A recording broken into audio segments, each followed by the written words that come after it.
मनको मन्दिरमा सजाई देवी चाहिँ पूजेको थियो। मनको मन्दिरमा सजाई देवी चाहिँ पूजेको थियो। कहाँ भुल भयो खोइ, र छानको जुठो चाहिँ सम्झिने भयो। तिम्रो मनमा आजीवन कैद हुन्छु, कहिल्यै पनि जमानत नदेऊ है भन्थ्यौ। कस्तो मुद्दा दायर गर्यौ खोइ, 2 दिनमै मेरो मायाको हत्कडीलाई टुटाइ गयो। रोकिन लागेका मेरा दिलका धड्कनहरूलाई तिम्रो मायाले धड्काइदेऊ न है भन्ने तिमी। रोकिन लागेका मेरा दिलका धड्कनहरूलाई तिम्रो मायाले धड्काइदेऊ न है भन्ने तिमी। क्षणभरमै मेरो श्वासलाई पनि रोकी पलायन नखोजे। खाँचो त मलाई जीवनभरि साथ दिने मान्छेको थियो।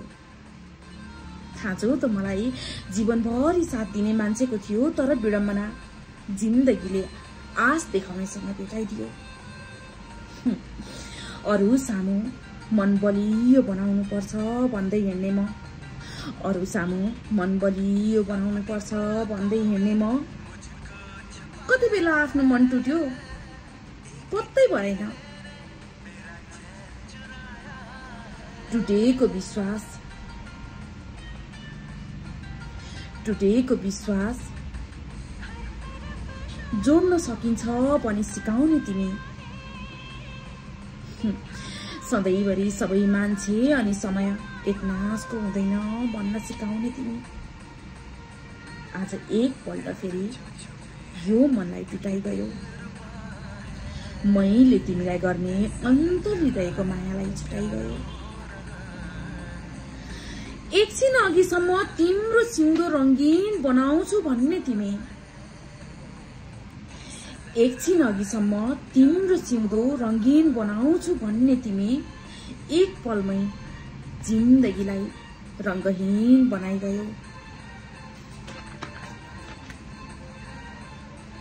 कठोर बनाउनु छ अब यो मनलाई, रोएर होइन हाँसेरै देखाउनु छ। सही भन्यौ, जिन्दगी सधैँ एकनासको त कहाँ हुँदो रहेछ र।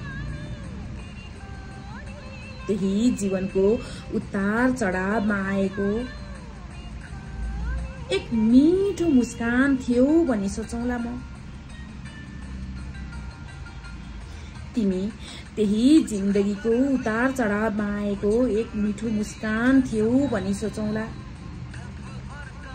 सके भाग्य फेरौला, नसके कर्म। त्यो पनि सकिन भने मैले फेर्ने श्वासलाई नै बिदा दिउँला। त्यो पनि सकिन भने मैले फेर्ने श्वासलाई नै बिदा दिउँला।